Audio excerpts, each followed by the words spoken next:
What advice do you have for guys who are listening to this and are in that same exact situation, but are scared to make the leap? Man, I got a friend he leads Love Church in Omaha, and he is a master with the English language. He told me once, and I'll never forget it.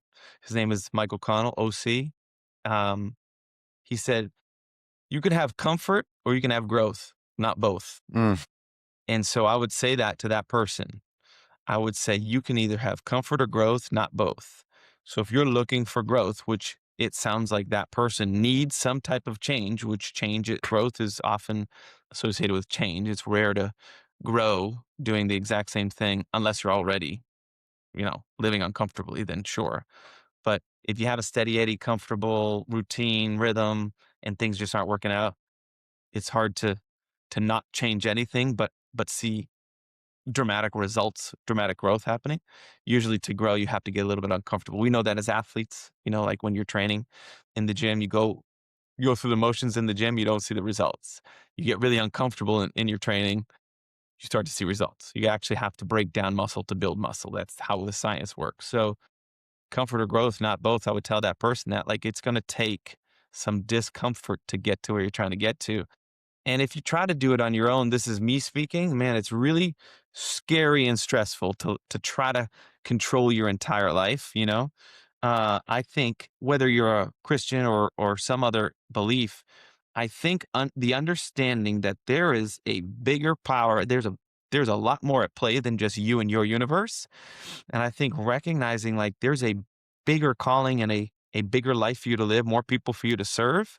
I think starting to think like that, whether you're praying to God as a Christian or just kind of like meditating or into the universe or whatever it is, like you got to get out of your own way and think about it from a perspective of like, who am I called to serve?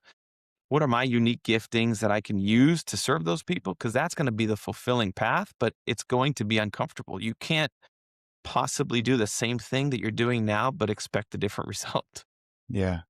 Yeah, and you said it. You learn that in training. You learn that through team sports. You never, dude. I remember being the most uncomfortable when I felt comfortable. Right when you get to the point where I don't need Well, to that's watch like any. that's the total dynamic shift. To me, that's a healthy growth mindset, but like it's Yeah, hard to get there when you think the other way. yeah, and it's back in college. It was I don't need to watch more film.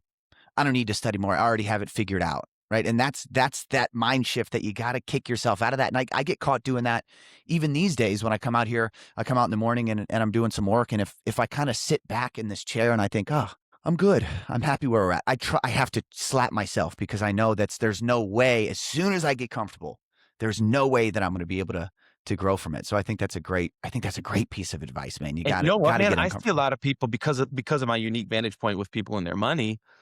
Uh, I call them country club rich, and I Hmm. think it's like the scariest place to get to is that you've gotten to a place financially speaking where like needs are met, extended needs are met. Life isn't really all that anxiety inducing because you've met most of the needs.